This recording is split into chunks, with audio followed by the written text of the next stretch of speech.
vamos a concluir con lo que es la unidad 3. Bueno, tengo entendido que habían llegado hasta el artículo 247, así que vamos a arrancar con el artículo 248 de la Ley de Sociedades. Bueno, en el artículo 248 tenemos regulado el tema, para que nos ubiquemos, seguimos dentro de Asamblea Unidad 3, fue la que dije. Seguimos dentro de la problemática que se regula respecto de las asambleas en las sociedades anónimas. En el artículo 248 está regulado el supuesto de aquel accionista que tiene un interés contrario al social. ¿Y qué nos dice el 248? Nos está diciendo que el accionista o su representante, que en una operación determinada tenga por cuenta propia, es decir, a título personal o ajena, un interés contrario al de la sociedad, tiene obligación de abstenerse de votar los acuerdos relativos a aquella. Si contraviniese esta disposición, será responsable de los daños y perjuicios cuando sin su voto no se hubiera logrado la mayoría necesaria para una decisión válida. Bueno, ¿cómo funciona este artículo? Primeramente, es una obligación del accionista que tiene este interés contrario, ya sea por cuenta propia o ajena, es decir, cuando funciona como representante de un tercero y ha intervenido en esa gestión en su calidad de representante de ese tercero, de abstenerse de votar esa cuestión particular dentro del orden del día que se haya previsto para la asamblea de accionistas. Bueno, ¿qué pasa si el accionista lo mismo vota? Bueno, hay dos situaciones que se plantean. Una, que con su voto no afecte la decisión asamblearia en el sentido de que ya se haya obtenido la mayoría para aprobar esa cuestión determinada con el resto de los accionistas. Entonces, su voto a favor o no interfiere en la conformación de la mayoría. Ahora, si vota sabiendo que tienes interés contrario al social y con su voto se alcanza la mayoría necesaria para aprobar esa cuestión, ahí sí se aplica el régimen de responsabilidad. ¿Sí? ¿Por qué? Porque su voto, que no debió emitirse, porque tenía esa obligación de abstenerse y de hacerlo saber que tiene un interés contrario al social, con ese voto se ha logrado la mayoría necesaria para aprobar ese acto o ese tema en puntual. Entonces allí sí se dispara la cuestión de la responsabilidad por los daños y perjuicios que ese acto le genere a la sociedad. En cambio, si emite el voto, pero ya se obtuvo la mayoría con los otros accionistas, más allá de alguna sanción interna, más allá de que puede llegar a ser una causal para excluirlo al socio, si así lo hemos establecido contractualmente, por no haberse abstenido en ese momento, no le genera la responsabilidad por los daños y perjuicios porque ya la sociedad, con el resto de los accionistas, aprobó ese acto o lo rechazó, como sea la decisión que se haya sometido a votación. ¿Se comprende hasta acá?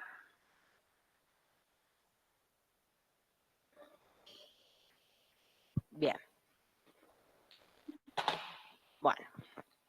Y en el artículo 249,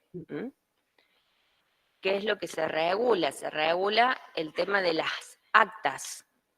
Bueno, las asambleas, como ustedes se imaginan, es un órgano colegiado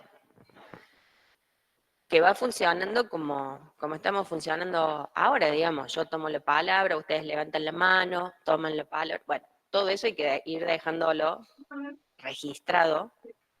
¿Para qué? Para que quede constancia de lo que ha acontecido en ese acto, que es un acto del órgano de gobierno de la sociedad. Bueno, acá existen, digamos, dos posibilidades. Y que tienen que ver con técnicas de redacción de actas. O se transcribe literalmente todo lo que ocurre, ¿m? Y en ese sentido, bueno, deberíamos contar probablemente con algún taquígrafo, porque si no es prácticamente imposible reproducir todo lo que cada uno dice con punto y coma y tomando nota inmediatamente. Es más o menos como ustedes ahora están tomando apuntes, es imposible que transcriban todo lo que yo estoy diciendo, van como registrando las ideas centrales de lo que digo. Bueno, o bien se puede ir por el camino de decir, bueno, se hace un resumen de lo acontecido, reflejando las principales posturas, diferencias, y por supuesto que hay cuestiones que sí o sí deben quedar absolutamente claras, como es el sentido del voto de cada uno de los socios en cada una de las temáticas propuestas, y las abstenciones, bueno, las ausencias, ¿m?, de los socios. El artículo 249 opta por una de estas dos alternativas y nos dice que el acta que se debe confeccionar de acuerdo a lo que dispone el artículo 73 debe resumir las manifestaciones hechas en la deliberación, las formas de las votaciones y sus resultados con expresión completa de las decisiones. Entonces, supongamos, se somete a votación la aprobación o no de un acto celebrado por los administradores, por el directorio. Bueno, ¿cuáles pueden ser las principales, digamos, manifestaciones para que las resumamos? Bueno, algunos socios que están a favor y entonces esgrimen sus argumentos. Bueno, sintetizamos esos argumentos en el porque sí. La postura contraria, algunos socios que manifiestan no querer aprobar ese acto y sus argumentaciones. Entonces lo mismo, hacemos una síntesis, bueno, los que sí, porque es beneficioso para la sociedad, porque nos está abriendo la posibilidad de vincularnos con un país extranjero, con un mercado extranjero, podemos colocar nuestros productos ahí. Los otros que sostienen la postura contraria, no, porque esas decisiones las tendríamos que haber, digamos, la apertura de un nuevo mercado internacional lo tendríamos que haber resuelto antes de que se celebrara este acto, y no que nos están obligando a tomar una decisión de si aprobamos o no el acto cuando ya el directorio excedió las atribuciones que nosotros les habíamos conferido, etcétera, etcétera. Bueno, ahí tendríamos como un resumen de las principales, digamos, argumentaciones que se expusieron. ¿Qué es lo que seguiría después? Bueno, votación. ¿Quiénes son los socios que han votado por la afirmativa? ¿Quiénes son los socios que han votado por la negativa? ¿Quiénes se abstuvieron? Y dejarlo con, por supuesto, bien identificado, nombre y apellido, el socio fulano de tal, fulana de tal, votó en sentido negativo, votó en sentido afirmativo, se abstuvo. Y después de que logramos identificar los votos, sí, la expresión completa de la decisión. Bueno, si en este caso el resultado de la votación fuera que se apruebe el acto, resultado, aprobación del acto, y identificamos bien el acto sometido a votación. ¿Sí? Bueno, seguramente algún accionista va a querer tener copia de esa acta. ¿Por qué? Porque si voto en contra o si se abstuvo, tal vez pueda llegar a querer impugnar esa decisión porque él no estaba de acuerdo. o bien para preservarse de cuál fue el sentido de su voto en todos los otros actos que también se han sometido a votación en esa asamblea. Entonces, ¿tienen derecho a exigir copia? Por supuesto que sí. ¿Tiene obligación la asamblea, la sociedad de entregarle copia del acta de la asamblea? Por supuesto que sí. Bueno, pero, a ver, pensemos que en este punto de la Ley General de Sociedades no estaba previsto el tema de todo lo que son hoy los medios digitales y todo lo demás, sino que esto es un libro de acta, papel, que se completa a mano, ¿sí? Los viejos libros de actas que están dando vuelta. Entonces, bueno, el costo de la reproducción de esa acta, de esa copia del acta, puede tener un costo tanto sea en fotocopia o si se manejan en una especie de libros de actas que luego se mandan a encuadernar, similar eh, a lo que utilizan los escribanos. Bueno, también la reproducción y la copia de esa acta, así sea mecanografiada, también tiene un costo. Entonces, el accionista puede solicitar la copia, pero debe hacerse cargo del costo de reproducción de esa copia. ¿Sí? Y por supuesto que es una copia que se le va a entregar como copia fiel, firmada, para que la pueda conservar. ¿Sí? Así que no tiene mayor dificultad este artículo 249. En el artículo 250 está regulado el tema de las asambleas especiales. Este artículo tienen que distinguirlo claramente del último párrafo del artículo 244. Bueno. El artículo 244 que ustedes ya vieron es aquel que regula las asambleas para supuestos especiales. En cambio, este artículo 250 es el que nos regula la categoría de asambleas especiales. Como ya habrán visto con los otros profes, las asambleas se dividen básicamente en dos grandes categorías, que son las asambleas ordinarias y las extraordinarias, que a la vez se subclasifican esas dos en asambleas ordinarias generales o asambleas ordinarias especiales, asambleas extraordinarias generales y asambleas extraordinarias especiales. Bueno, ¿cuáles son las generales? En las que participan todas las categorías o clases de accionistas. En cambio, cuando nosotros tenemos previstas diversas clases de acciones, que es la forma en la que se divide el capital de las sociedades anónimas, si tenemos acciones clase A, acciones clase B, acciones clase C, tenemos accionistas clase A, accionistas clase B y accionistas clase C. Y podemos haber establecido que para el funcionamiento interno de la sociedad se prevean asambleas especiales donde solamente van a poder participar, en un caso, la asamblea especial para accionistas clase A, asamblea especial de accionistas clase B y asamblea especial de accionistas clase C. ¿Y por qué solamente van a poder participar los accionistas de esa clase? Porque la asamblea especial, ¿sí?, de acuerdo a lo que dice el artículo 250,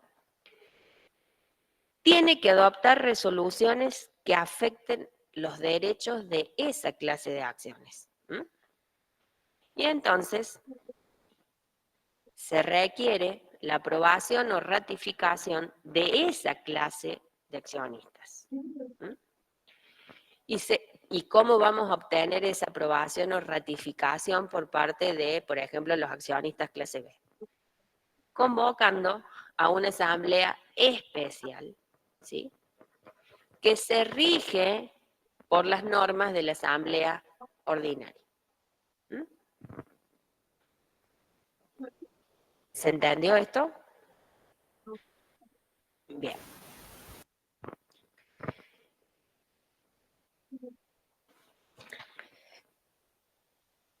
Bueno. Luego en el artículo 251 tenemos todo el tema relativo a la impugnación de la decisión asamblearia. ¿Mm? Y nos dice, toda resolución de la asamblea adoptada en violación de la ley, el estatuto o el reglamento puede ser impugnada de nulidad por los accionistas que no hubieran votado favorablemente en la respectiva decisión y por los ausentes que acrediten la calidad de accionistas a la fecha de la decisión impugnada. ¿Mm? Y fíjense este último párrafo. Los accionistas que votaron favorablemente pueden impugnarla si su voto es anulable por vicio de la voluntad. ¿Mm? Bueno, primeramente, cuando hablamos de violación de la ley, el estatuto o el reglamento, claramente es una nulidad que no es saneable, que no es confirmable. ¿Por qué? Porque toda violación de la ley no se puede, digamos, subsanar de alguna manera. ¿Mm? Bueno. ¿Quiénes son los titulares de la acción de impugnación de la Asamblea? Aquellos que no han votado favorablemente, es decir, los que han votado en contra, los que estuvieron ausentes, ¿m? Y en base a la redacción de este artículo, al no haber votado favorablemente, ¿quiénes se abstuvieron? ¿M? Por eso es la discusión que hay si los que se abstuvieron pueden o no ejercer el derecho de receso, en base a la redacción de este artículo 251. Bueno. Pero como estamos ante un supuesto de impugnación de una decisión que se considera válida, porque ha sido tomada por el órgano competente, se han obtenido las mayorías que se exigen, aquellos accionistas que votaron a favor de la decisión pueden llegar a impugnarla también si es que fueron pasibles de un vicio de la voluntad. Por ejemplo, que es el caso más paradigmático, violencia física. Sí, suena como medio fuerte, pero sí. Podría deducirse también el error, pero no error de derecho. Y otras diversas situaciones que son las que configuran los vicios de la voluntad. Entonces, en ese supuesto, hay que acreditar que hemos sido pasibles de ese vicio de la voluntad y por ende, por más que hayamos votado favorablemente, podremos impugnar esta decisión que viola la ley, el estatuto o el reglamento. ¿Se entendió hasta ahí? Bien.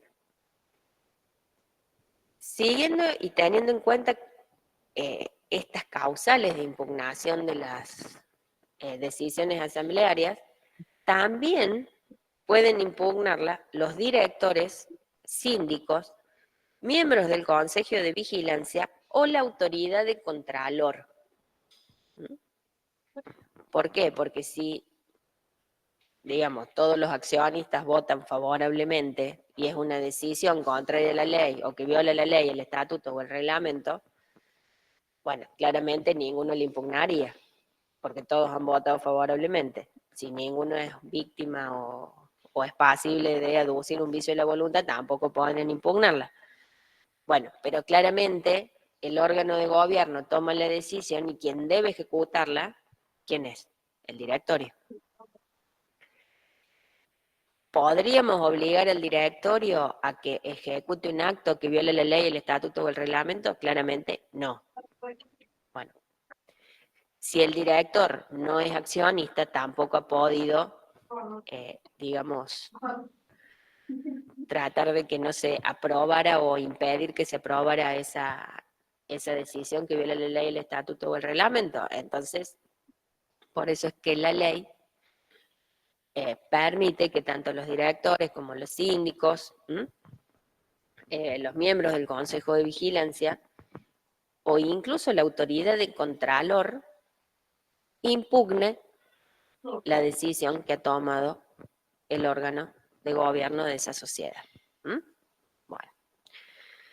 Después el último párrafo, bueno, tiene más que ver con cómo se viabiliza o cómo se tramita esta impugnación, esta acción, y nos dice que la acción se va a promover contra la sociedad por ante el juez de su domicilio dentro de los 3 meses de clausurada la asamblea. ¿Y por qué habla de clausurada la asamblea? Porque recuerden que tenemos la situación del cuarto intermedio, que ya lo habían visto. Bueno. Ante esta situación, ¿sí? ¿Qué es lo que puede llegar a pasar? ¿Qué es lo que nos prevé el artículo 252?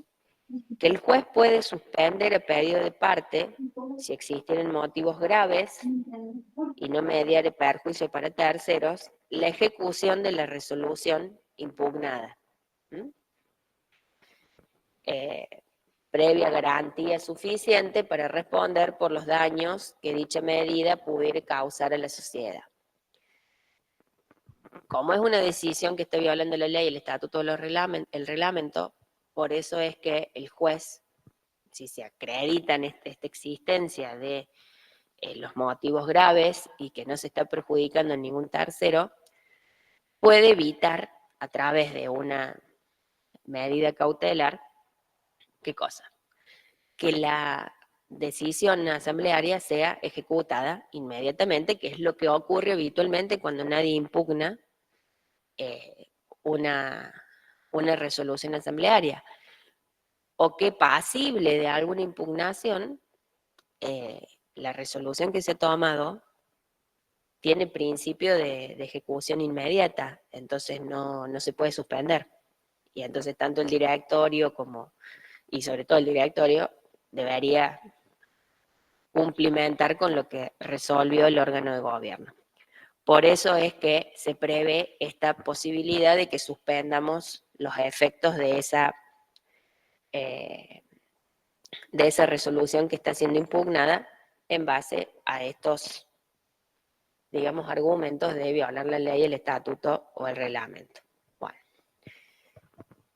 El 253 ya es como meternos mucho en el tema del juicio y todo eso y cómo se representa y todo lo demás, así que sé como que lo obviamos. Pero sí vamos a ir al 254, donde nos establece la responsabilidad de los accionistas. Aquellos accionistas que han votado favorablemente resoluciones que se declaran nulas, van a responder ilimitada y solidariamente de las consecuencias de la misma, sin perjuicio de la responsabilidad que le corresponda a los directores, síndicos e integrantes del Consejo de Vigilancia. El sistema que estamos viendo hasta ahora está anclado en que la impugnación de estas resoluciones tiene que ver con violación de la ley, el estatuto o el reglamento. No es que se la esté impugnando por afectación de un interés o un derecho afectado individual del socio. Acá hay una cuestión genérica que es la violación de la ley, el estatuto o el reglamento. Por eso es que aquellos accionistas que lo han votado favorablemente van a tener esta responsabilidad gravada y en su caso también se incluye, digamos, y por eso dice sin perjuicio, de la responsabilidad que les corresponde a los directores o a los miembros del Consejo de Vigilancia o los síndicos.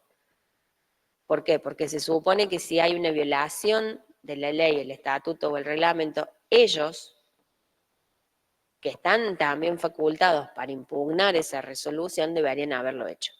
¿Mm? Por eso es sin perjuicio de lo que les corresponda a ellos. Bueno, alguna salida tenemos que encontrar a toda esta situación. ¿Mm? Por eso es que nos sigue diciendo el 254. Una asamblea posterior podrá revocar el acuerdo impugnado. ¿Mm? Es decir, deja sin efecto esa decisión que ha generado toda esta impugnación. ¿Y qué va a pasar en este caso? Porque, a ver, tuvimos la resolución, que la tomamos, no sé, el 1 de abril, se impugnó el 15, y hoy es 25, ayer, 4 de abril, dictamos o tomamos la resolución que deja sin efecto aquella otra. Bueno. Entonces, ¿qué va a pasar? Esta resolución que revoca el acuerdo que está siendo impugnado va a surtir a efectos desde entonces cuando es, desde el 1 de abril. Es como si el acto no hubiera existido. Y no procederá la iniciación o la continuación del proceso de impugnación, pero sí va a subsistir la responsabilidad por los efectos producidos o que sean su consecuencia directa. ¿Se entendió hasta ahí o sí? Bien, bueno, fantástico.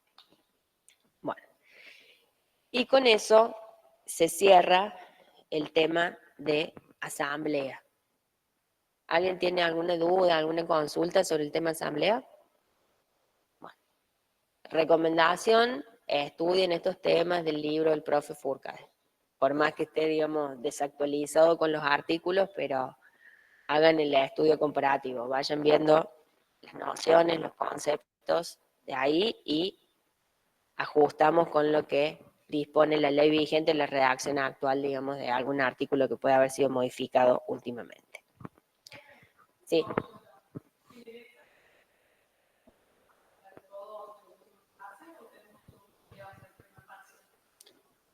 No, están previstas las unidades para el primer parcial, no se las han pasado los profes todavía. Bueno, cuando terminemos la clase les digo que mandemos algún comunicado por Guarani o algo de qué es lo que entra para cada parcial. O sea, nosotros seguimos avanzando con el programa más allá de que, digamos, capaz que ya se terminó de dar lo que entra por el primer parcial. Exacto. Pero por eso, recomendación, estudien del libro El profe Fourcade, lo que está muy desactualizado ahí, el libro del profe Fujimi y la ley a la mano para ir comparando los textos de los artículos. O sea, no se aprendan los textos de los artículos que están en los libros porque va cambiando a veces. No siempre, pero alguna redacción puede ser. Bueno, y entonces ahora nos tenemos que abocar a estudiar el órgano de administración y representación. Bueno, lo tenemos regulado a partir del artículo 255. Bueno, el órgano de administración y representación de las sociedades anónimas se denomina directorio.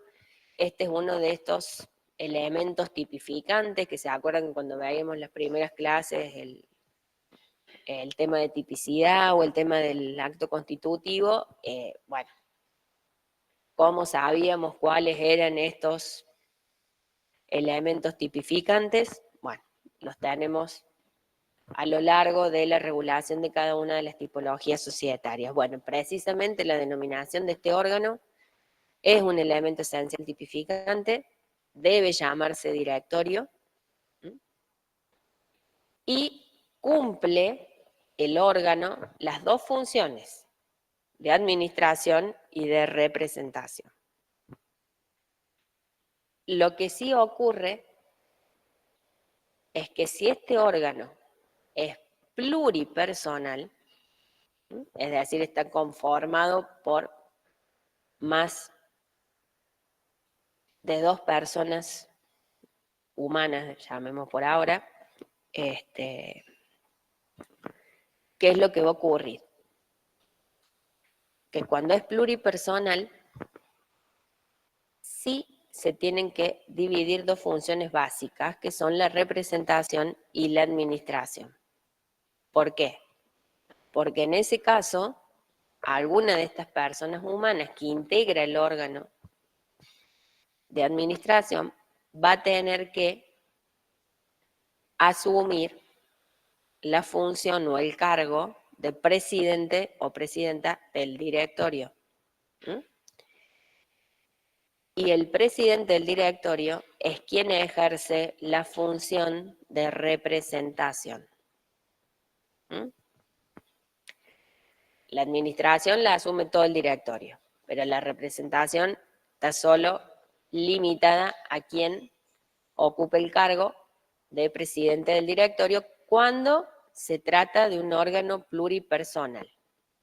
Si el órgano es unipersonal, subsume todas estas funciones societarias en sí mismo. ¿Mm? ¿Estamos hasta ahí? Bueno, entonces, ¿qué es lo que nos dice el 255? La administración estará a cargo de un directorio compuesto de uno o más directores designados por la Asamblea de Accionistas o el Consejo de Vigilancia en su caso. Bueno. En las sociedades anónimas del artículo 299, ¿m? Salvo en las previstas en el inciso 7, que son las sociedades anónimas unipersonales, se va a integrar por lo menos con 3 directores. Si se faculta a la Asamblea de Accionistas para determinar el número de directores, el estatuto especificará el número mínimo y el máximo permitido.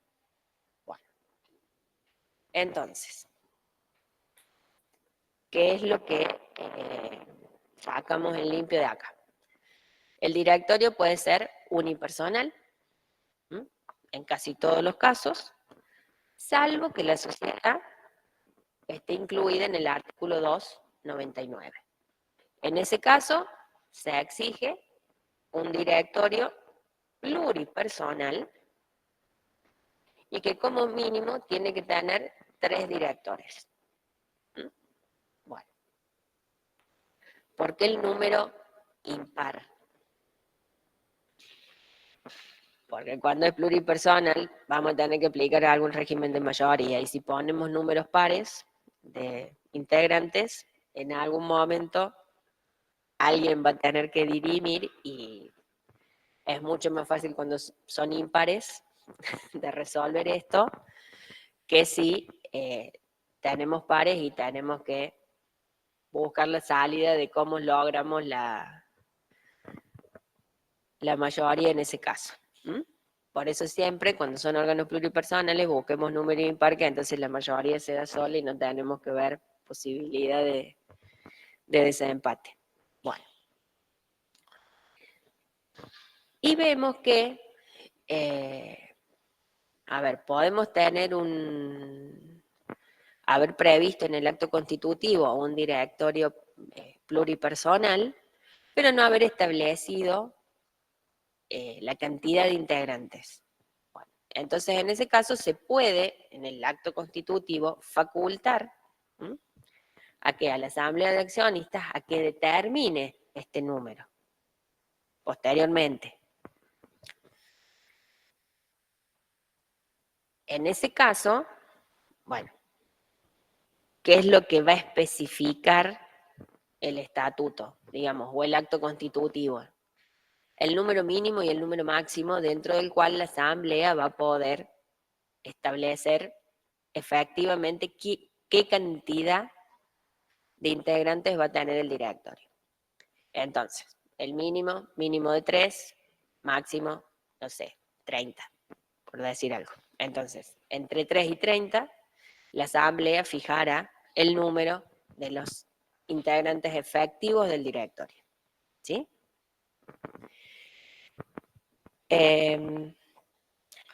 Bueno, por supuesto que acá se aplica todo lo que ya vimos cuando estudiamos la función de gestión y administración de las y los órganos genéricos de administración y representación de las sociedades, donde podemos tener organización conjunta, organización indistinta, distribución por funciones, y empezaremos a ver qué es lo que nos regula en particular la sociedad anónima. Bueno, en el artículo 256, ¿qué es lo que nos fija? Bueno, primeramente que los directores son reelegibles. Es decir, que pueden volver a ser electos directos. Profesora, Sí. disculpe, en el artículo que estamos viendo decía que o sea, las que pertenecen a la al artículo 299 que podían ser pluripersonales. Y salvo las que están previstas en el inciso 7, o sea, las SAU. ¿A eso se refiere a que solamente es una la persona que puede ser director? Bien. ¿Escucharon la pregunta de la compañera? Bueno, a ver, cuando en el 2015 entró en vigencia la Ley General de Sociedades con las modificaciones, se incorporó la sociedad anónima unipersonal. Bueno, uno de los motivos por los cuales la sociedad anónima unipersonal no fue como un boom y que estaba todo el mundo constituyendo sociedad anónima unipersonal, fue precisamente porque se exigía obligatoriamente, al quedar incluidas en el artículo 299, que tuvieran un órgano de administración pluripersonal con 3 directores, y por estar incluidas en el 299, tienen exigencia de constituir el órgano de fiscalización y también con un mínimo de 3 síndicos. Entonces, teníamos un solo socio, porque es sociedad anónima unipersonal, un solo accionista, o sea, un solo integrante del órgano de gobierno, pero necesitábamos 6 personas más para constituir la SAU. 3 directores y 3 síndicos. Medio complejo. ¿Sí? Bueno, eso fue lo que atentó contra la sociedad anónima unipersonal para que fuera un boom. ¿Qué pasó? Posteriormente, por una ley posterior, se suprimió esta exigencia de que el directorio fuera pluripersonal y que la sindicatura fuera pluripersonal, sino que se podía constituir con un directorio y un único síndico, un solo directorio y un solo síndico. Bueno, para ese momento, al poco tiempo, apareció la ley de las SAS y entonces la SAU quedó como relegada. Sí tiene mucha utilización para aquellas sociedades que podríamos llamar multinacionales y que entonces siguen recurriendo a la sociedad anónima unipersonal porque la SAS no les resuelve la situación, ¿sí? Pero, por ejemplo, para estas grandes sociedades multinacionales, como por ejemplo entidades financieras, bancos, como por la ley de el Banco Central y la regulación de las entidades financieras, requieren adoptar la tipología de sociedad anónima, bueno, la existencia de la sociedad anónima unipersonal les ha resuelto toda esa situación y en esos casos sí es bastante utilizada. Pero medio que para las personas humanas comunes y corrientes, la SAU, por todos estos vaivenes, no terminó siendo la figura o la tipología más utilizada, y cuando apareció la SAS, allá fuimos todos atrás de la SAS como mucho más flexible, mucho más dinámica en ese sentido. ¿Sí? ¿Se comprende? Sí, profe. Entonces, para una SAU, que sería más para las multinacionales, como usted decía, se necesitaría solo 3 personas, un socio, un director y un síndico. Exactamente, Gracias, profe. de nada. Bueno, por otro lado, en el 256, bueno, nos establece esto, que el director es reelegible. Bueno, acá no nos fija un límite a la cantidad de reelecciones que puede tener. ¿Mm? O sea que ese límite, si lo queremos establecer, tenemos que establecerlo vía estatuto. ¿Mm? Para ver si puede ser reelegido indefinidamente o si puede ser reelegido hasta 2, 3, 4 o 5 veces, lo que fijemos. ¿Mm? Bueno, una vez que es electo y que es designado director, ¿mm? esa designación es revocable exclusivamente por la asamblea, incluso para el caso de que lo hubiera designado, ¿m?, el Consejo de Vigilancia, como nos permite el 255. ¿M? Entonces, a ver, ¿cómo funcionan las designaciones y la revocación de la designación de los directores? O lo elige la Asamblea, o lo designa la Asamblea, digamos, o lo designa el Consejo de Vigilancia. Para el caso que lo designe la Asamblea, su periodo de designación, en principio, se extiende hasta 3 años o 3 ejercicios. Si lo designa el Consejo de Vigilancia, su periodo de designación se extiende hasta 5 años o 5 ejercicios. Bueno. Pero la revocación de la designación solo la puede hacer la Asamblea, en cualquiera de estos dos casos. ¿Mm? ¿Me siguen hasta ahí? Bien. No es obligatorio ser accionista para poder ser director. ¿Mm? Es decir que pueden ser elegidos y designados directores que sean ajenos a la sociedad, es decir, que no sean socios. ¿Mm? También habrá que estar a lo que establece el estatuto en ese caso. ¿Mm? Si el estatuto limita que seamos accionistas, bueno, solamente los socios podrán ser directores. ¿Mm? Y los directores deben prestar una garantía por el ejercicio de su cargo. ¿Mm? O de su función. Y entonces nos dice que el estatuto va a establecer la garantía que debe prestar y que debe constituir el director. ¿Mm? Esto es por las posibles consecuencias o responsabilidades en el ejercicio de su función o su cargo. ¿Mm? Bueno, también nos dice que el estatuto no puede suprimir ni restringir la revocabilidad del cargo. Tal como vimos al comienzo, en la parte general de la ley, cualquier administrador es libremente revocable. Es decir, no es necesario que exista una justa causa para remover o revocar la designación del administrador, o en este caso de los directores. Si el estatuto exige la existencia de una justa causa para hacerlo, bueno, es porque lo hemos establecido contractualmente.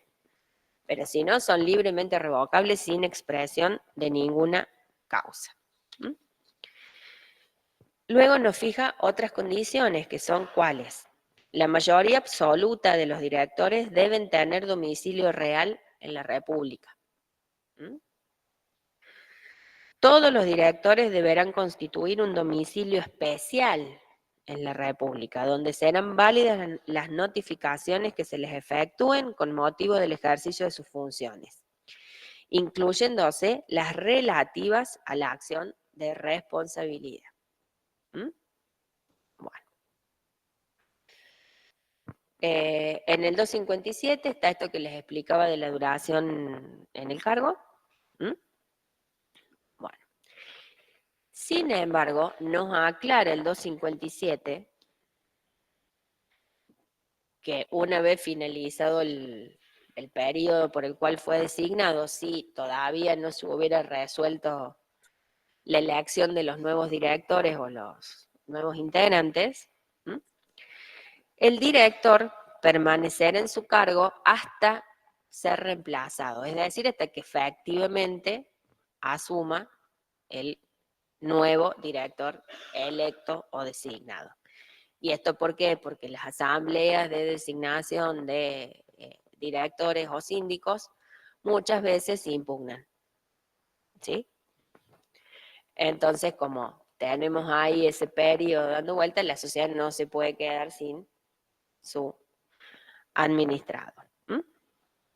Bueno, ¿qué puede pasar? Que en el estatuto o en el acto constitutivo no hayamos previsto alguna duración específica de la designación de los directores.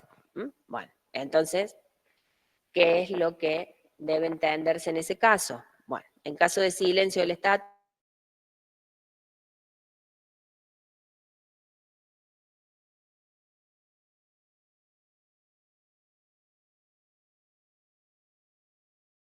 que sea designado por el Consejo de Vigilancia. ¿Mm? Bueno, ¿qué otra cosa prevé la ley? El reemplazo de los directores. Son seres humanos, se enferman, tienen situaciones familiares X, ¿m? O tienen situaciones personales X por las cuales pueden tener que ausentarse de sus funciones. ¿M? Entonces, nos dice el 258, el estatuto podrá establecer la elección de suplentes para subsanar la falta de directores por cualquier causa. Esta previsión, es decir, la elección de directores suplentes, es obligatoria en aquellas sociedades que prescinden de la sindicatura. ¿Mm?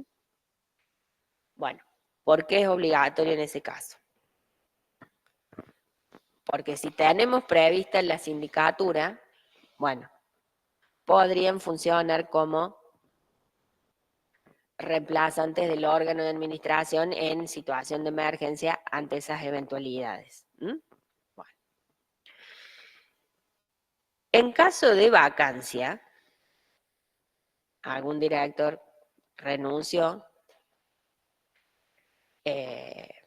bueno, o tuvo, lamentablemente, digamos, falleció, cosas que le pueden pasar a las personas humanas. ¿Mm? Los síndicos designarán el reemplazante hasta la reunión de la próxima asamblea si el estatuto no prevé otra forma de nombramiento. ¿Mm? ¿Estamos hasta ahí? Bien. En el 259 tenemos prevista la renuncia. ¿Mm? Bueno, ¿y qué nos dice? El directorio deberá aceptar la renuncia del director en la primera reunión que celebre después de presentada, siempre que no se afectare su funcionamiento regular y no fuere dolosa o intempestiva, lo que deberá constar en el acta pertinente. De lo contrario, el renunciante debe continuar en sus funciones hasta tanto la próxima asamblea se pronuncie. Bueno, claramente, esto de que la renuncia se presenta ante el directorio y el directorio es el que la tiene que aceptar, es cuando tenemos un directorio pluripersonal. Si es unipersonal, no voy a presentar la renuncia, me la voy a aceptar yo y me voy a ir y voy a dejar a todos en banda, ¿sí? Bueno, esto es por el caso que se haya previsto un directorio pluripersonal. Si es unipersonal, debe presentarlo ante la asamblea, no queda otra alternativa. ¿Mm? O lo que hayamos estipulado en el estatuto.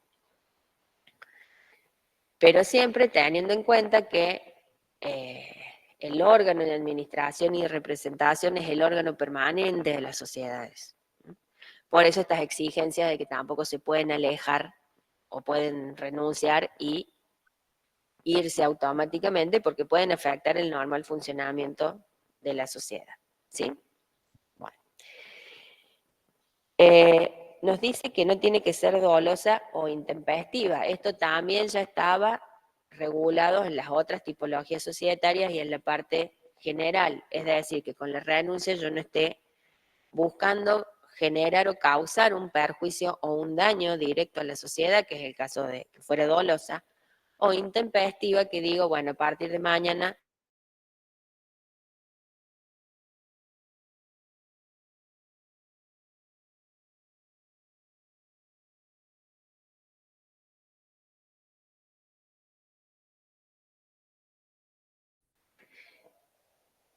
en el 260 está el funcionamiento del directorio y que nos marca acá la ley, que el estatuto debe reglamentar la constitución y el funcionamiento del directorio. Lo deja abierto, ¿por qué? Lo deja abierto porque cada, digamos, sociedad va a establecer cómo va a funcionar y cómo se va a constituir este directorio. Claramente, si tenemos un directorio o prevemos un directorio pluripersonal, va a tener que sesionar y va a tener que funcionar a través del principio de mayoría. En esto, funcionarían de alguna manera como si fueran una asamblea de accionistas, una asamblea de directores, pero mucho más simple. Entonces, van a fijar un orden del día, van a fijar una convocatoria, y claramente el quórum, para que puedan sesionar y tomar las decisiones, no va a poder ser inferior a la mayoría absoluta de sus integrantes. Bueno. En el artículo 261 está prevista la remuneración, no tiene mayores dificultades, esos chicos lo pueden ver solos y lo ven del libro del profe Furcade. Y después ya entramos en los sistemas de elección de los directores. Bueno, ya han visto cuando vienen las asambleas generales ordinarias que uno de los temas que tienen es la elección de los directores o síndicos. Bueno, entonces, ¿cómo podemos prever ese sistema de elección? Uno genérico, donde se reúnen los accionistas, hay 2 o 3 candidatos a ser director y eligen por mayoría el que obtiene más votos de esos 3 candidatos es el que resulta electo y designado director.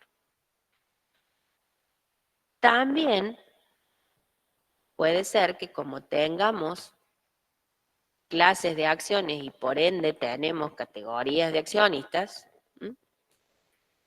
cada categoría de accionistas elija su propio director para integrar el directorio. Y entonces, eso es lo que nos marca el 262. Cuando existen diversas clases de acciones, el estatuto puede prever que cada una de ellas elija uno o más directores, a cuyo efecto reglamentará la elección. Entonces, se van a reunir los accionistas clase A para elegir a los directores clase A. Los accionistas clase B para elegir a los directores clase B y los accionistas clase C para elegir a los directores clase C. Bueno. Y así quedará conformado el directorio. Bueno. Después veremos quién resulta presidente en ese caso, pero bueno, normalmente se prevé quién, cómo se eligen luego los cargos del directorio. Bueno. En estos casos de que se elijan directores por categoría de acciones, la remoción se hará por la asamblea de accionistas de la clase, ¿m? Y no por la asamblea general. ¿Por qué? Porque están representando a esa categoría de accionistas. ¿M? Salvo en los casos de los artículos 264 y 276.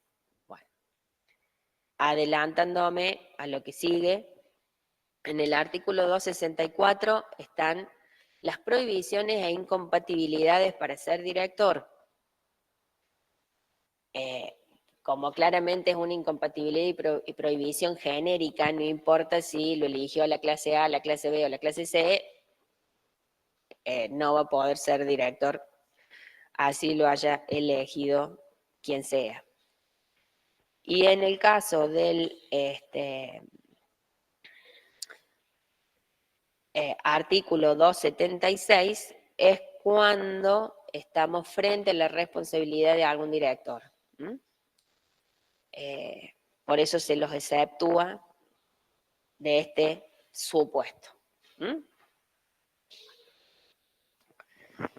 Porque ya estamos ahí ante una acción de responsabilidad, de remoción por responsabilidad de los directores. Bueno. Luego viene el sistema que es bastante simple cuando lo vemos en un ejemplo simple, cuando lo pensamos en un ejemplo más grande es bastante más complejo. ¿Qué es el sistema de elección por acumulación de votos?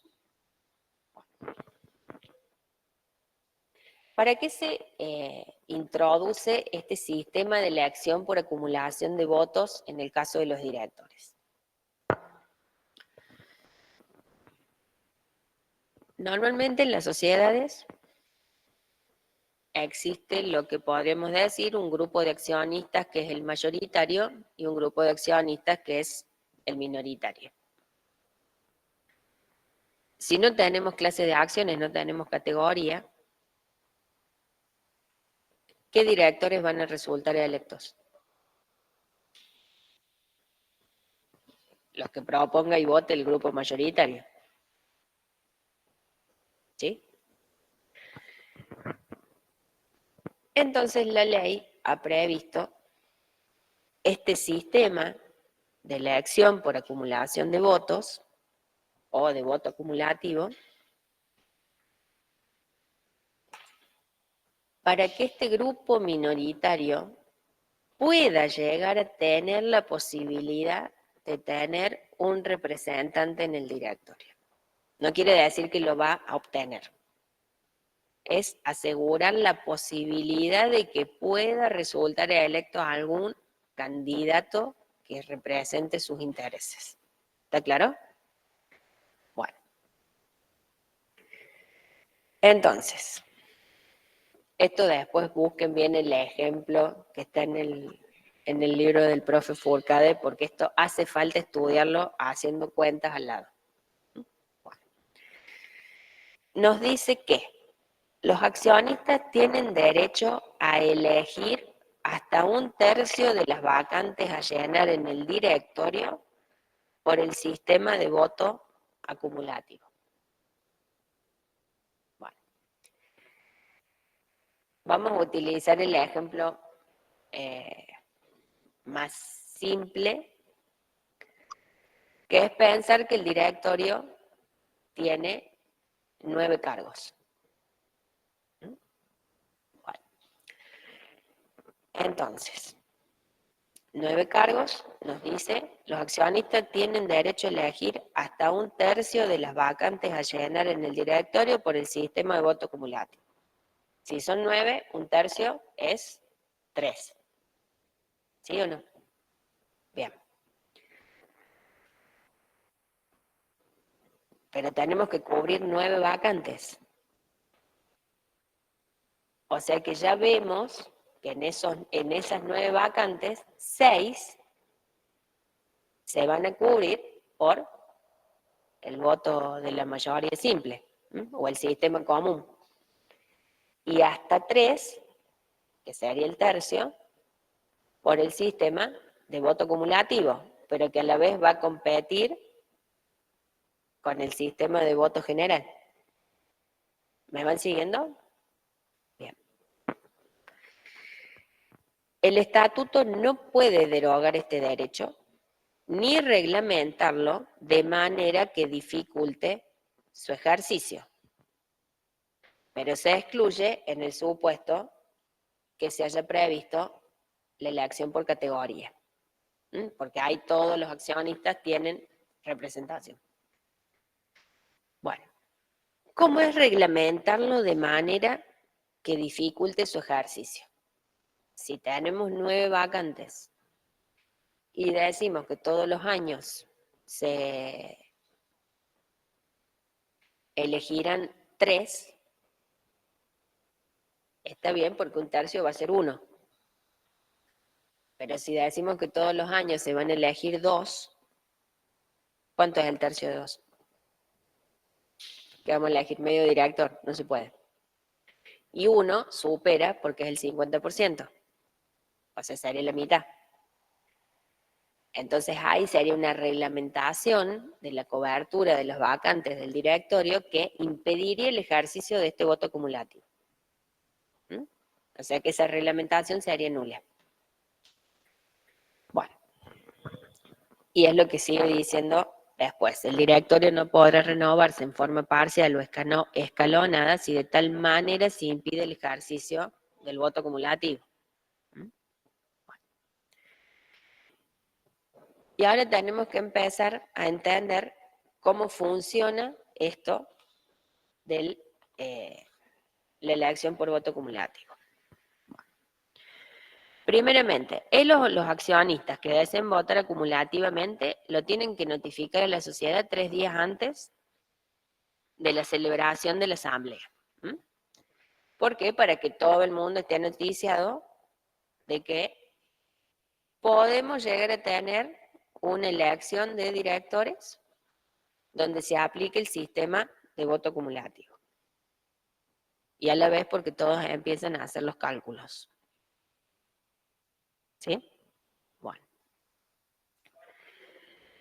Individualizando las acciones con que se ejercerá el derecho. Bueno. Y si fuesen al portador, depositando los títulos o el certificado, constancia del banco o institución autorizada. Una vez que un solo accionista ha cumplido con este requisito, todos los accionistas quedan habilitados a votar por este sistema, incluso los accionistas que conforman el grupo mayoritario.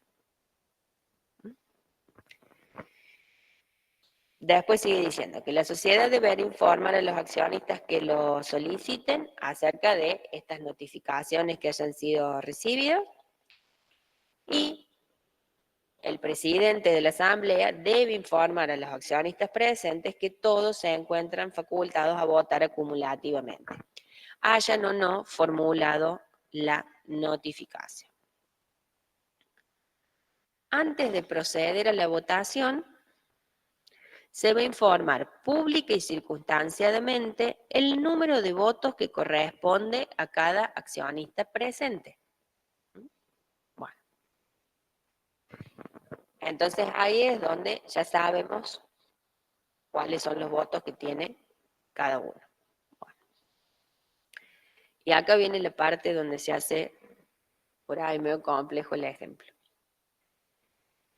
Cada accionista que vote acumulativamente tendrá un número de votos igual al que resulte de multiplicar los que normalmente le hubieran correspondido por el número de directores elegidos. Veníamos con el ejemplo de 9 vacantes. ¿Sí? El accionista que representamos, lo vamos a hacer fácil para hacer los cálculos, le corresponden 10 votos, porque tiene 10 acciones. ¿Sí? Vamos a hacer. Para votar acumulativamente, tiene 10 por 9. O sea que va a tener 90 votos. ¿Sí? ¿Me van siguiendo hasta ahí? Bueno.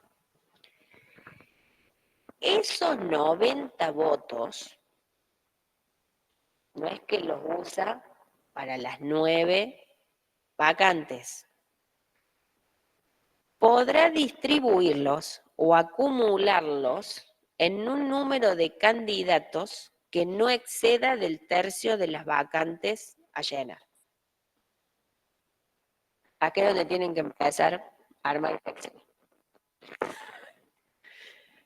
En la primera fila van a poner los 9 cargos de directores a cubrir. ¿Sí? Bueno. En la segunda fila ya le empezamos a subdividir, en la segunda fila empezamos a subdividir las columnas. Para cada cargo tenemos que imaginarnos que por lo menos hay 2 candidatos, el candidato A y el candidato B, para ocupar esa vacante. ¿Mm? Entonces, en la primera fila tenemos 9 columnas, en la segunda fila tenemos esas 9 columnas divididas en 2, o sea, tenemos 18 candidatos. ¿Sí? ¿Cómo funciona el sistema general de votos? Cada accionista elige entre esos 18 candidatos a uno para cada cargo y le pone el total de votos que le corresponde. El accionista nuestro, el que vota acumulativamente, tenía 10 votos, que si ejerce su derecho de voto acumulativo se le convierten en 90. ¿Mm? Pero después tenemos el otro accionista, que es el mayoritario, que tiene 20 votos. ¿Mm? Bueno, él ha propuesto a todos los candidatos A. Entonces le pone 20 votos en las 9 columnas de los cargos al candidato A. ¿Sí? En el cargo 1, 20 votos al candidato A. En el cargo 2, 20 votos al candidato B. En el cargo 3, y así hasta que llegamos al 9. ¿Me siguen? Bueno. Nuestro accionista, de acuerdo a lo que nos marca acá en la ley, tiene esos 90 votos. ¿Sí? Bueno.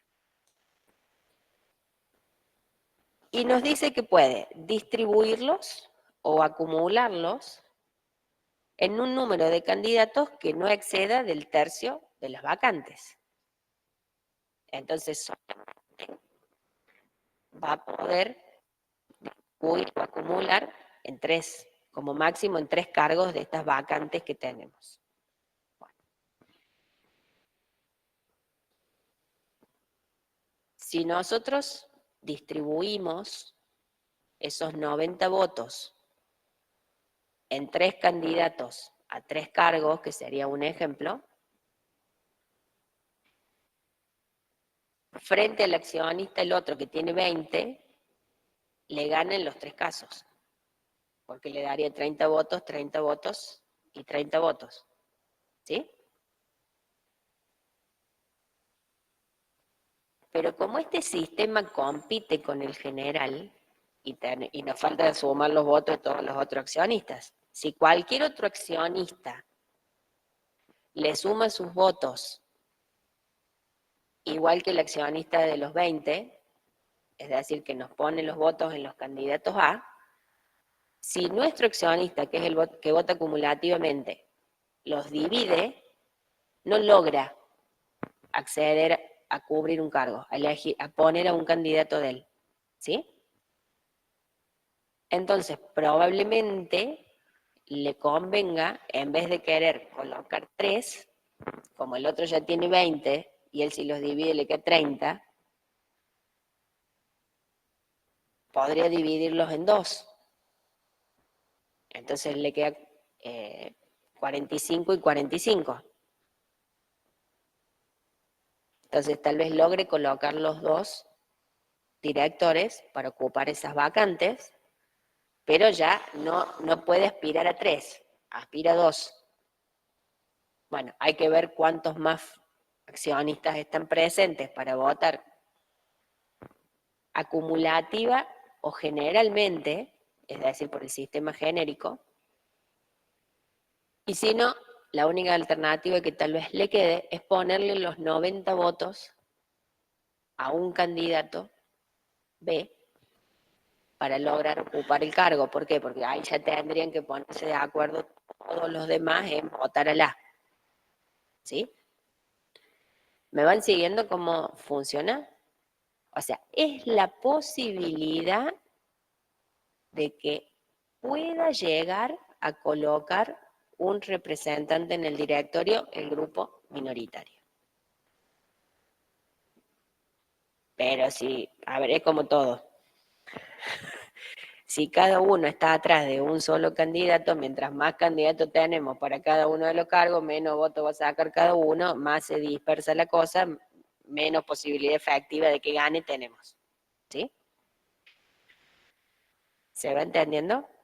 Porque además, o sea, hay un mínimo para ser elegido director, que es obtener por lo menos la mitad más uno de los votos, que están en danza. ¿Se entiende? Bueno. Es que el mayoritario, si están todos al mismo, prácticamente, ya, bueno, a ver, digamos, por eso te digo, yo le estoy dando como la versión simple del ejemplo. Esto realmente, o sea, todos pueden votar acumulativamente, todos.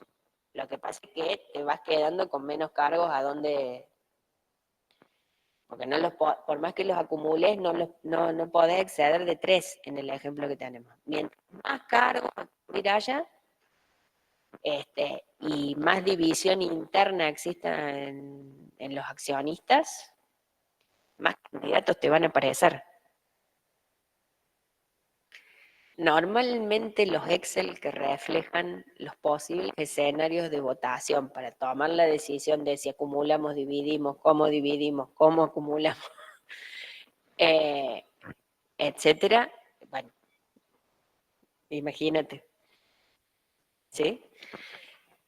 Porque, a ver, hay cálculos que los podés hacer matemáticamente y que podés más o menos establecer, pero después no sabes cómo se van a comportar los socios efectivamente.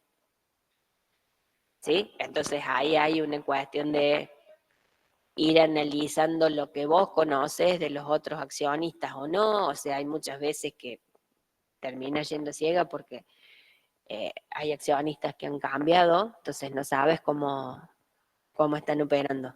No sabes qué vínculos o qué vinculaciones tienen como para decir, no, estos van a votar juntos, estos no. Bueno, es toda una cuestión. Mientras más cargos y más accionistas haya, bueno, más complejo es todo esto en cuanto al análisis. La idea es que, por lo menos para entender el instituto, no salgan de los ejemplos simples. Después, una vez que ya pueden empezar a jugar con todas esas proporciones matemáticas. Pero la realidad es que hay que analizar la sociedad en concreto y cómo está funcionando el accionariado de esa sociedad en concreto. ¿Sí? En este tipo de situación influye y ayuda muchísimo todo el tema de los contratos para societarios, es decir, los contratos de sindicación de acciones. Y sobre todo cuando se hacen a la hora de fijar la postura de voto. ¿Sí? Porque si son 3 los accionistas que deciden votar acumulativamente y se ponen de acuerdo en acumular los votos que le corresponde a cada uno en un determinado cargo en cada caso, probablemente tengan los 3 cargos. Pero si no tienen esas alianzas, y bueno, compiten con la votación genérica, ¿no? Ese es el tema. Entonces tienen que lograr ganarle a la votación genérica para que su candidato se quede con el cargo. ¿Se comprende? Bien. Bueno. Todo lo que sigue diciendo el artículo es explicación de este funcionamiento que yo ya les he sintetizado. Sí me voy a detener en esto, en que ningún accionista, ¿sí?, va a poder votar dividiendo sus acciones. ¿Mm? Con 10 acciones voto acumulativamente y con 10 acciones o con 20 acciones voto genéricamente. No, no puede. O sea, si decide votar acumulativamente, todas sus acciones quedan afectadas al voto acumulativo. No puede votar en parte de una forma y en parte de otra. ¿Por qué? Porque su voto, más allá de que las acciones son divisibles, ¿sí?, y que son numéricas, y que entonces uno podría particionar, pero en realidad su voto es o voy por un sistema o voy por otro. Mitad de sistema y mitad de sistema, no. ¿Mm? Bueno. Así que bueno, el resto, lo que sigue es como todo esto que les he explicado, cómo funciona en la práctica. Este instituto yo les recalco que lo estudien haciendo el ejemplo práctico, ¿sí? Porque ahí es donde van a ver si lo entienden o no lo entienden, y con el profe del libro Furca de al lado. ¿Mm? ¿Por qué? Y traten de no sé, de tener un número de accionistas no tan grande, pero tampoco tan pequeño que cuando hacemos las multiplicaciones nos terminan empatando todos los candidatos. O sea, hay que como dividir el capital lo suficiente, pero no tanto como para que con dos nos tenga mayoría siempre, o sea, es como que hay que dividirlo ahí un poco y un poco como para jugar con el resultado de la votación y entender cómo funciona esto. ¿Sí? ¿Estamos hasta ahí? Bien. El 264 son las prohibiciones e incompatibilidades para ser director, lo leen solo, no tiene mayor complicación. ¿Mm? Bueno, en el 265 tenemos el supuesto de la remoción del inhabilitado, y qué es lo que nos dice. El directorio, o en su defecto el síndico, por propia iniciativa o a pedido fundado de cualquier accionista, debe convocar asamblea ordinaria para la remoción del director o gerente, incluido en el artículo 264, que se va a celebrar dentro de los 40 días de solicitada. Denegada la remoción, cualquier accionista, director o síndico puede requerirla judicialmente. En el artículo 266 está el principio de la indelegabilidad del cargo. Bueno. ¿Y qué nos marca? Que el cargo de director es personal e indelegable. Los directores no podrán votar por correspondencia, pero en caso de ausencia podrán autorizar a otro director a hacerlo en su nombre si existiere quórum. Y su responsabilidad será la de los directores presentes. Bueno, ¿qué significa esto? Si una persona resultado electa y designada director, es porque los accionistas han considerado que es el que reúne las condiciones personales, técnicas, profesionales, etcétera, de confianza, lo que sea, para desempeñar ese cargo, ¿sí? Entonces, se establece este principio de la personalidad, digamos, de que el cargo es personal e indelegable, en el sentido de que no ha sido elegido para que después le dé, no sé, poder a otro o autorice a otro a hacer las funciones que tiene que hacer él. ¿Sí? Porque si no, para eso los accionistas hubieran votado al otro. Pero sí está claro que, como el directorio, cuando es, digamos, pluripersonal, tiene que terminar funcionando a través del sistema de mayoría, bueno, claramente por algún impedimento que tenga un determinado día de asistir a esa reunión del directorio, puede autorizar a otro directorio a que emita el voto que le corresponde a él, dándole una manda, un poder especial e indicando el sentido del voto, por supuesto, ¿no? O sea, digo, se supone que si yo autorizo al otro es porque estamos de acuerdo en que los dos íbamos a votar de la misma forma. Bueno, por eso es que se estipula estas dos cuestiones de que solo puede delegar el voto dentro del órgano, pero que no puede delegar su cargo, ¿sí? Y que debe ejercerlo de manera personal e indelegable. En el 267 ya empieza el funcionamiento operativo del directorio, y entonces nos dice que cada cuánto se debe reunir, bueno, la convocatoria, todo esto de que funcione como si fuera una asamblea, pero mucho más simplemente. Así que no tiene mayor dificultad en ese sentido. Bueno. En el 268 tenemos esta división de la función de la representación de la sociedad. ¿Por qué? Porque la ley es como que en algún punto no piensa en el directorio unipersonal.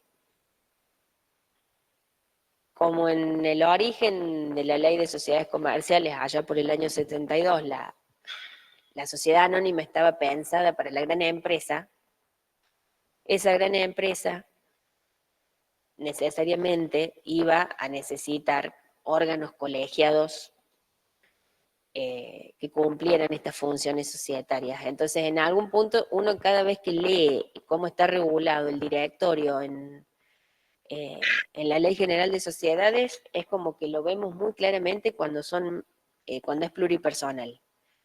Lo que nos cuesta es ver cómo funciona ese órgano cuando es unipersonal, ¿sí? Porque todas estas cosas es como que no tienen operatividad, ¿sí? Y en el 268 está claramente establecido esto de que la representación de la sociedad corresponde al presidente del directorio, ¿sí?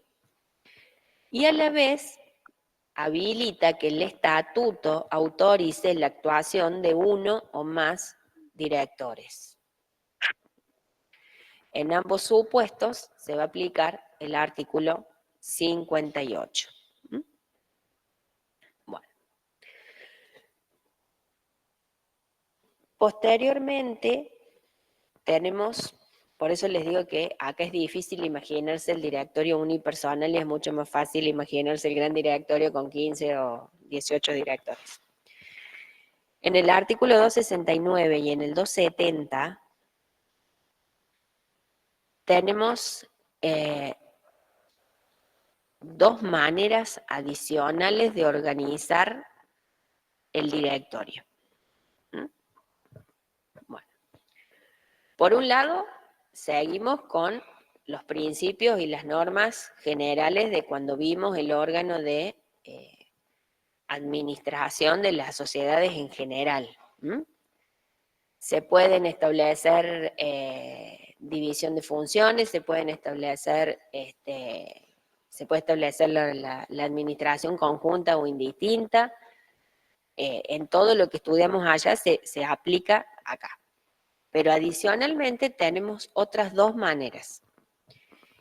Y es que además del directorio ser pluripersonal y funcionar a través de convocatoria, quórum y mayoría para resolver y tomar las decisiones, y tener por lo menos en esos casos la determinación de digamos, el cargo o la función de presidente del directorio, que es el que la va a representar. Podemos establecer comités ejecutivos y establecer gerencias.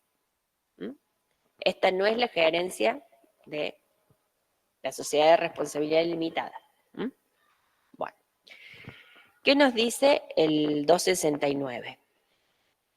El estatuto puede organizar un comité ejecutivo integrado por directores que tengan a su cargo únicamente la gestión de los negocios ordinarios.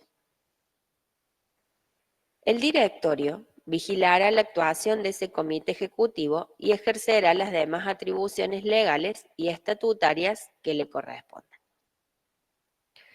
Esta organización no modifica las obligaciones y responsabilidades de los directores. Bueno, ¿qué significa esto? Bueno, por eso les digo que cuando uno lo lee es como que la ley está pensando en el gran directorio con 15 o 18 directores adentro del directorio, uno o dos o tres, uno que es el presidente, dos o tres que será vicepresidente primero, vicepresidente segundo, que podrán ser aquellos que también estén autorizados a representar a la sociedad por aplicación del artículo anterior. Y empezamos a ver que hay digamos que hay unos asuntos ordinarios dentro de la sociedad que tiene que ver con ¿qué? Con el desenvolvimiento cotidiano de la actividad empresarial que se desarrolla. Y que después están los otros asuntos que tienen más que ver, bueno, con la inserción de la actividad empresarial o de la empresa en los distintos mercados. Entonces, esta gestión de los asuntos internos que tienen más que ver con los procesos productivos, con las decisiones como rutinarias que van afectando de si mejoramos o no mejoramos esto, si modificamos esto, si compramos tal maquinaria o cosa para la cuestión rutinaria, se puede establecer este comité ejecutivo, que entonces es como que está abocado a eso, está integrado por algunos directores, ¿sí? Pero solamente se enfocan en eso. Es como que todo lo otro que tiene que ver con la gestión societaria, ¿sí? Más de lo que es la planificación de la planificación, digamos, estratégica de la sociedad, como que queda en el otro, en el otro órgano, en los otros directores. Están más como enfocados en esas otras cosas y estos se encargan más de la cuestión ordinaria y rutinaria. De todas maneras, por más que tengamos este comité, no es que es una división de funciones, en el sentido que estudiamos en la parte general, sino que acá es una mejor organización pensando en la eficiencia y en la eficacia del funcionamiento del directorio en general, y probablemente por la envergadura de la empresa. Entonces, no es que el directorio se desentiende de esto porque existe el comité ejecutivo, sino que está vigilando también lo que hace. Y, por otra parte, no está delegando ninguna de las funciones, es decir, no ponemos en jaque el carácter personal e indelegable del cargo. ¿Por qué? Porque va a seguir, ¿sí?, el directorio ejerciendo las demás atribuciones legales y estatutarias que le correspondan. Y no se modifica la responsabilidad ni las obligaciones de los directores. ¿Estamos hasta ahí? ¿Sí? ¿Se comprendió esto? Bueno. Otra forma, ¿sí?, o adicionalmente el comité, podemos tener esta cuestión de las gerencias o de los gerentes. Y nos dice el 270, el directorio puede designar gerentes generales o especiales, sean directores o no. ¿Mm? Acá puede ser un tercero. Revocables libremente, en quienes puede delegar las funciones ejecutivas de la administración. Responden ante la sociedad y los terceros por el desempeño de su cargo, en la misma extensión y forma que los directores. Su designación no excluye la responsabilidad de los directores. Bueno, este tema de los gerentes ustedes los van a comprender mucho más rápido con la organización bancaria, ¿m? O con las grandes empresas que tenemos que son sociedades que tenemos en Argentina. Por ejemplo, Arcor. Ustedes vieron que los bancos, bueno, por supuesto que tienen el directorio porque son una sociedad anónima, tienen su presidente, probablemente tengan su comité ejecutivo, pero seguramente habrán visto que muchas veces hay gerentes regionales, hay gerentes zonales. ¿M? Bueno, lo mismo pasa con Arcor, por ejemplo. ¿M? Bueno, son este tipo de gerentes, ¿m? Que pueden ser directores o no. ¿Sí? Y eso hace la mejor administración de ¿qué? De estas funciones ejecutivas. Claramente, a ver, los gerentes zonales o regionales de los bancos no toman decisiones. A ver, a nosotros nos pueden parecer decisiones muy importantes, pero a nivel banco, a nivel sociedad, no están tomando más que decisiones administrativas, por más que parezcan negocios de envergadura. Sí tengan en cuenta que estos no son gerentes como los gerentes de las SRL. Los gerentes de la SRL son equivalentes a los directores de la sociedad anónima. ¿M? Estos son como un rango menor. ¿Está? Es una organización estructural del directorio que lo que permite y lo que habilita es a organizar mejor y representar mejor la estructura administrativa de la sociedad. ¿Sí? Y que probablemente funcione un poco como vínculo entre esto de los niveles administrativos de la empresa, ¿m? Entre el nivel, digamos, estratégico y el nivel operativo. ¿M? Bueno, ¿se comprendió esto? Bien. En el artículo 271 tenemos el tema de las prohibiciones para contratar con la sociedad. No tiene mayor dificultad esto, pero bueno, lo vamos a ver. Y nos dice, el director puede celebrar con la sociedad los contratos que sean de la actividad en que esto opere y siempre que se concierten en las condiciones de mercado. Es decir, que pareciera que tenemos una prohibición, pero en realidad el artículo empieza diciendo que sí puede contratar, pero en las condiciones de mercado.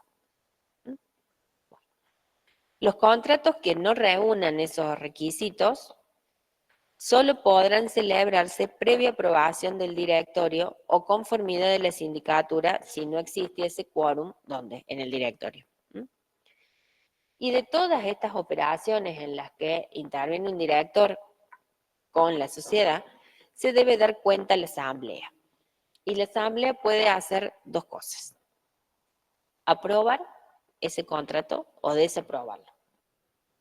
Bueno, si lo desaprueba, ¿sí?, los directores, o la sindicatura en su caso, serán responsables solidariamente por los daños y perjuicios que se le hayan generado a la sociedad. ¿Mm? Y nos sigue diciendo, los contratos celebrados en violación de lo dispuesto en el párrafo segundo, esto de que si no son en condiciones de mercado, los tiene que aprobar el directorio o la sindicatura para estar conformidad, y que no son ratificados por la Asamblea, son nulos, sin perjuicio de que los directores o los síndicos en su caso sean responsables solidaria y limitadamente por los perjuicios causados. ¿Sí? ¿Se comprendió esto? Es decir, que la única manera en que el director puede contratar con la sociedad es si tiene que ver con la actividad en la que la sociedad opera y se hace en condiciones de mercado. Si no, requiere autorizaciones especiales y si no se obtienen esas autorizaciones o se viola ese procedimiento de las autorizaciones especiales, los contratos van a ser nulos y van a responder de manera solidaria y limitada por los perjuicios que hayan causado. En el artículo 272 está regulado el interés contrario del director, que cuando tenga este interés contrario al de la sociedad claramente, deberá hacerlo saber al directorio y a los síndicos y abstenerse de intervenir en la deliberación bajo pena de incurrir en la responsabilidad del artículo 59. El otro supuesto que también está previsto en el 273 es el tema de la actividad en competencia. Bueno, claramente si es el director no puede estar compitiendo con la sociedad, bueno, ni siquiera por cuenta propia o de terceros, salvo que tenga autorización expresa de la Asamblea. Y si no, también se le aplicará el artículo 59. Bueno, y llegamos, ya nos quedan poquitos artículos, llegamos al núcleo central de esto, que es ¿qué? La responsabilidad de los directores. Artículo 274. Mal desempeño del cargo. ¿De qué forma responden los directores de la sociedad anónima? Responden ilimitada y solidariamente hacia la sociedad, los accionistas y los terceros por el mal desempeño de su cargo, según el criterio del artículo 59, así como por la violación de la ley, el estatuto o el reglamento, y por cualquier daño que hayan producido por dolo, abuso de facultades o culpa grave. En el segundo párrafo, ¿sí?, existe lo que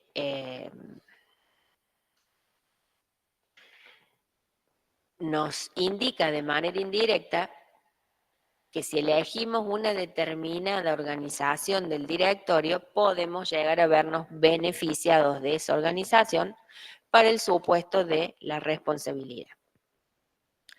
Y nos dice, sin perjuicio de lo dispuesto en el párrafo anterior, la imputación de responsabilidad se hará tendiendo a la actuación individual cuando se hubieren asignado funciones en forma personal de acuerdo con lo establecido en el estatuto, el reglamento o decisión asamblearia.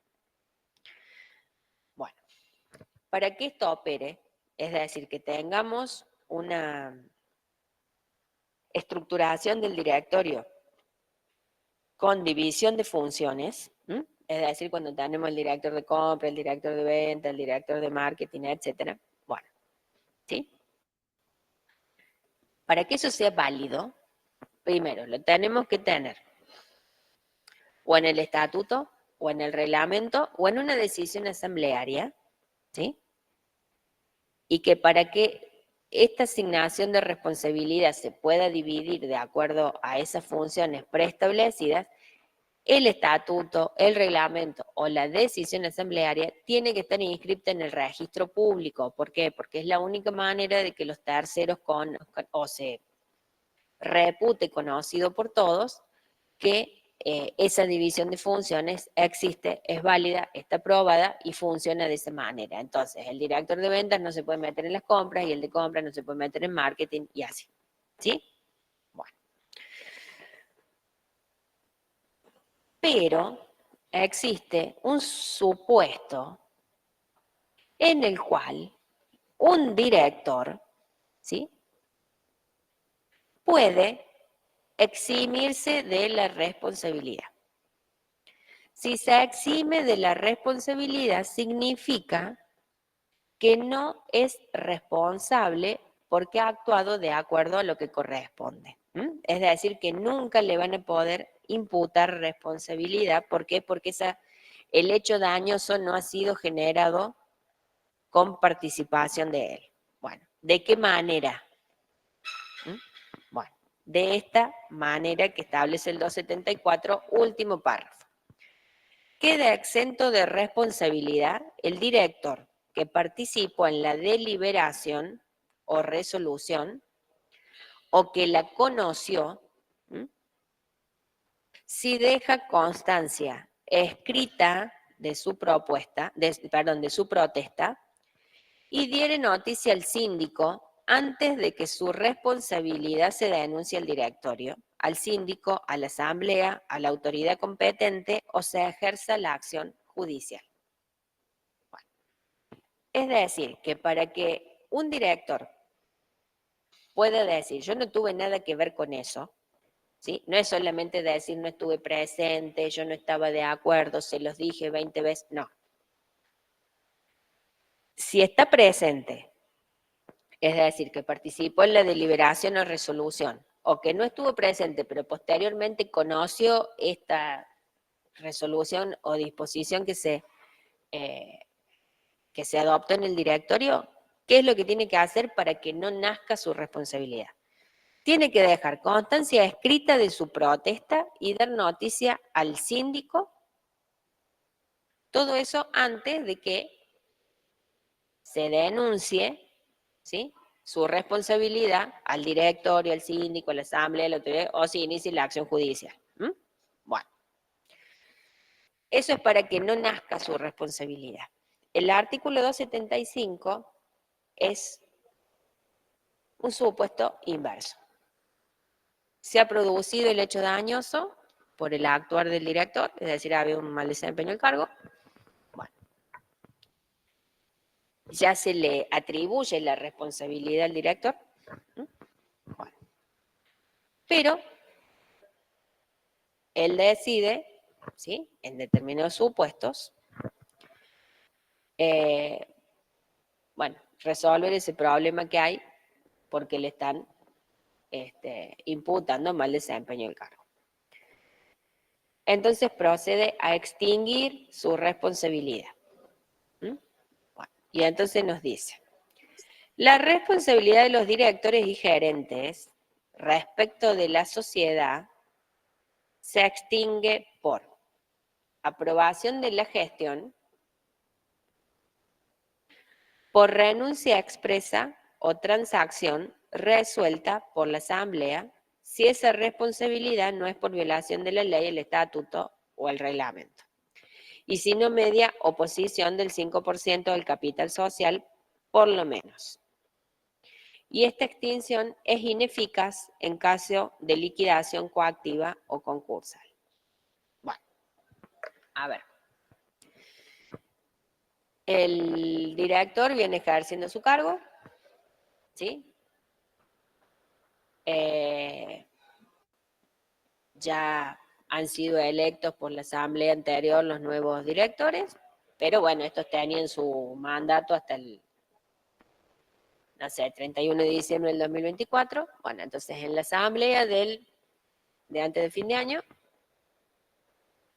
se le agradece el desempeño de las funciones que ha realizado, qué sé yo, y se le aprueba su gestión. Entonces ahí se extingue cualquier supuesto de responsabilidad porque la asamblea le aprobó la gestión. ¿Sí? Bueno. Ahora, resulta que no, que hay unos socios que están diciendo que ha desempeñado mal su cargo y le están imputando responsabilidad y han iniciado las acciones de remoción para atribuir la responsabilidad. Entonces, ¿cómo solucionamos ese tema? Bueno, el director acepta, digamos, su culpabilidad voluntariamente. Entonces, ¿qué es lo que puede llegar a ocurrir en ese caso? Bueno, que llegue a un acuerdo económico con la asamblea y por eso se celebre un acuerdo de transacción, ¿para qué? Para extinguir la responsabilidad del director. Sí, no hace falta que el juez lo mande a pagar. Si él sabe que y lo acepta voluntariamente, bueno, llegan a un acuerdo transaccional. O bien, que ante la denuncia de estos, digamos, accionistas o del síndico que está diciendo que el director esté incurso en responsabilidad, bueno, considere el hecho un hecho menor y la asamblea renuncia expresamente a perseguir judicialmente o patrimonialmente esa responsabilidad del director. Entonces, en esos casos se extingue. ¿Mm? Salvo que estemos hablando de algún acto por el cual se haya violado la ley, el estatuto o el reglamento, o tengamos a un grupo minoritario que se esté, digamos, oponiendo a esta extinción. Bueno, vamos a dejar ahí porque después lo que quedan son las acciones de responsabilidad, que esto ya se lo voy a pasar a los profes para que cualquier cosita mañana sigan con esto o lo vemos en otra próxima clase. ¿Sí? Gracias, profe. De nada, nos vemos.